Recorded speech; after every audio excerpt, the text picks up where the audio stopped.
It's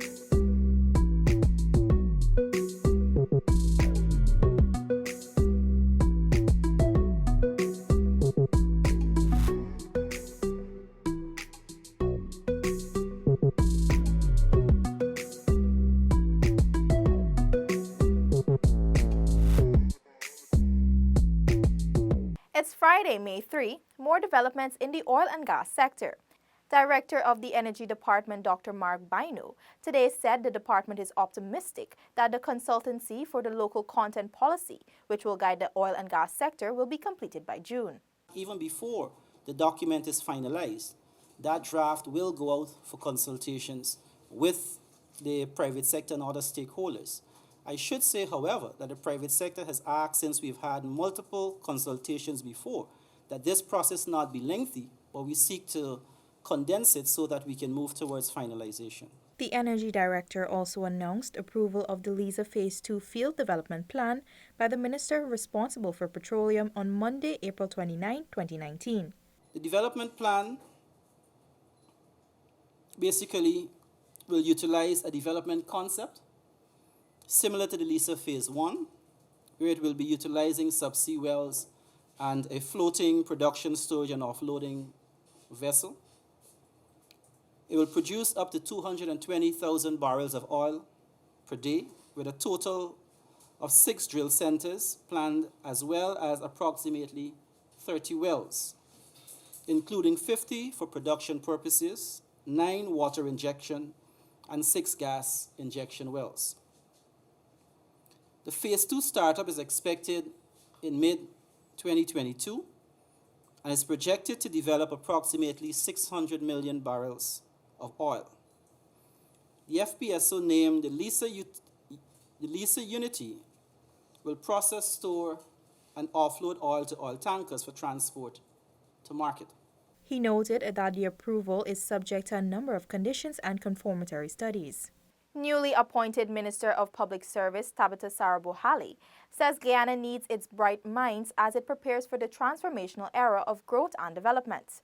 The minister was addressing students, teachers, and parents at the Maize School Prayer Breakfast. I would like to urge you that even if you go outside to study, to come back home. Right? Don't think that overseas and those countries outside have everything that you desire, because Guyana is going to go places, and we need bright minds like you sitting watching me to come and continue to develop our country. The minister, who's an old student of the private education institution, also urged students preparing for the Caribbean Secondary Education Certificate examinations to work steadfastly toward their intended goals. You have to remain focused, understand that you have a purpose, and find what exactly your purpose is. And it doesn't happen overnight. It is not going to happen overnight, but once you remain focused, you are going to end up where you should end up. Maize Secondary School hosted its annual prayer breakfast in the school's auditorium. The event is hosted to deliver words of encouragement and charges to students currently preparing to take the Caribbean Examination Council's May-June 2019 CSEC examinations. For InfoHub, Natisha Isaacs. The mayor and city councillors of Georgetown today signed a memorandum of understanding with the Georgetown Chamber of Commerce, which will see the entities working together in several areas for the benefit of Georgetown and its environs. The memorandum of understanding will cover areas such as general rates, public security in the city, building codes, infrastructural development, environment, public education, awareness and information sharing, along with training and capacity building. City Mayor Ubraj Narain said the Mayan City Council has created history and is of the view that this is the way that Georgetown will move forward. This only can happen in collaboration. No one can stand on their feet alone.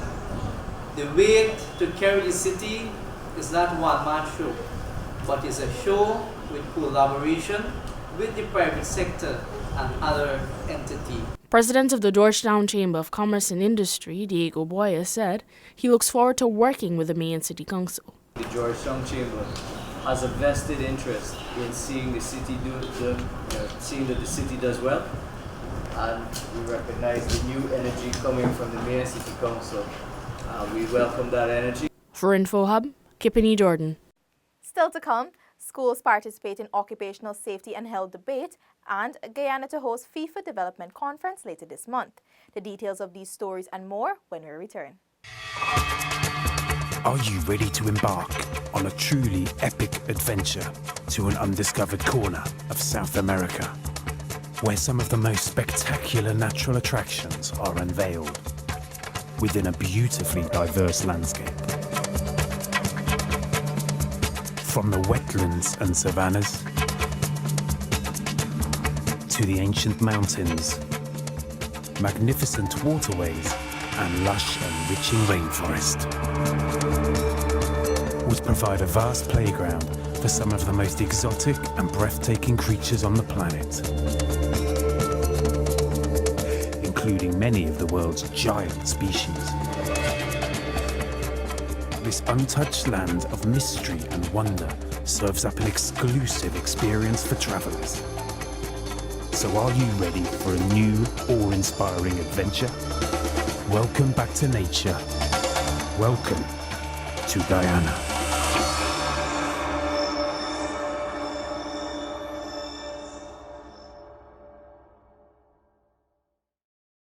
Thanks for staying with us. Several schools within Regions 3 and 4 participated in an occupational safety and health debate at the National Library to raise awareness of safety in schools. For the month of April, the Ministry of Social Protection focused on occupational safety and health, where several activities were held to raise awareness on safety in the workplace and schools.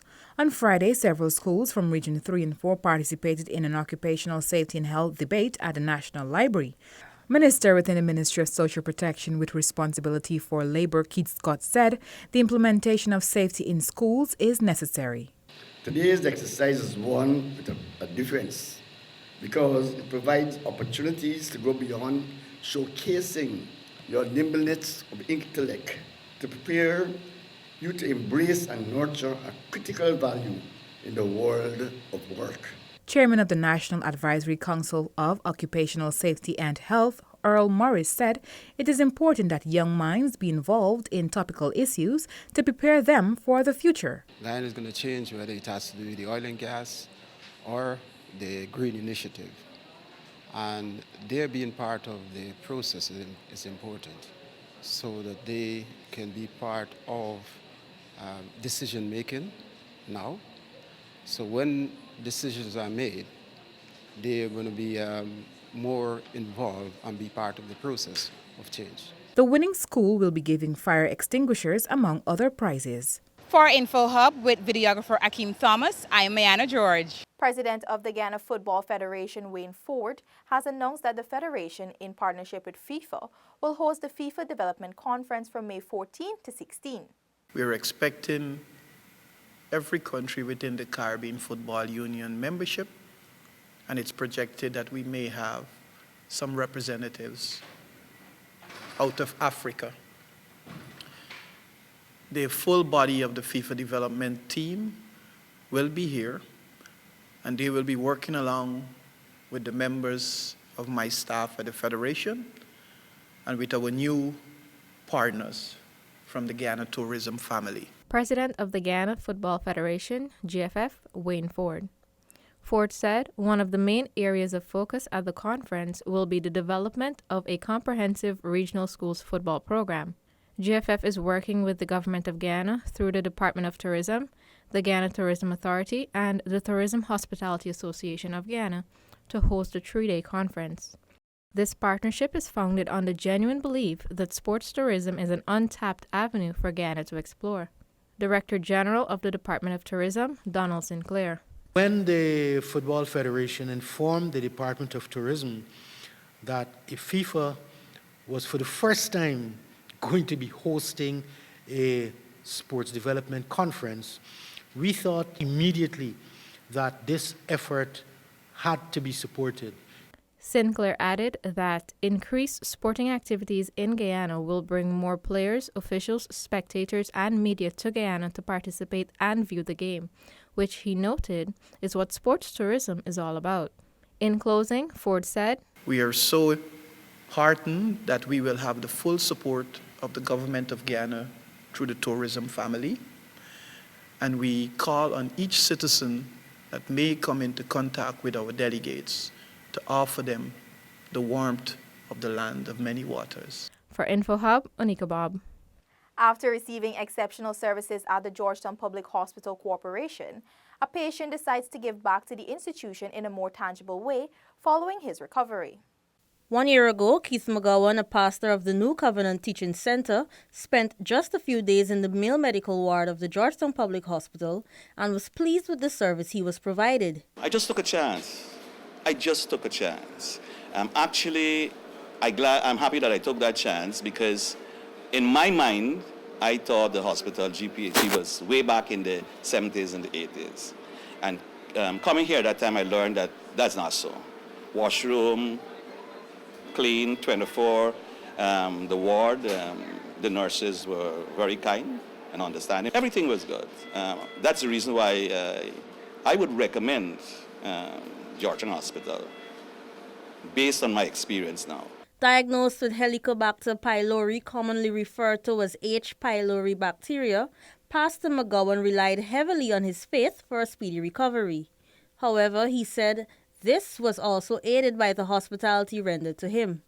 This has prompted him to contribute a 55-inch Samsung flat-screen television to the GPHC. The experience here for the less than a week was tremendous. Nurses, the entire ward was clean, and I know the hospital would like to hear this part, that the service was just good, super. And so I thought that I should make this contribution to help to boost the morale of the men who are suffering, experiencing pain and suffering every day within this ward. Dr. Fawcett Jeffrey, Director of Medical and Professional Services at the hospital, noted how the donation will make an impact. I am pleasantly surprised that a patient of ours, after having received medical attention here, would come up with such a generous donation. And it's not a generous donation only to the institution, but it's in keeping with what he thought would be beneficial to other patients who would be on this ward. Coming to you from the Georgetown Public Hospital with senior videographer Kwesi Wishart, I am Delicia Haynes for InfoHub. That's all for this evening. Connect with us on WhatsApp, like and subscribe to our Facebook page for notifications, and subscribe to our website for more stories. You can also follow us on Instagram for updates. Have a safe and enjoyable weekend. Your bridge and weather reports are up next. Goodbye.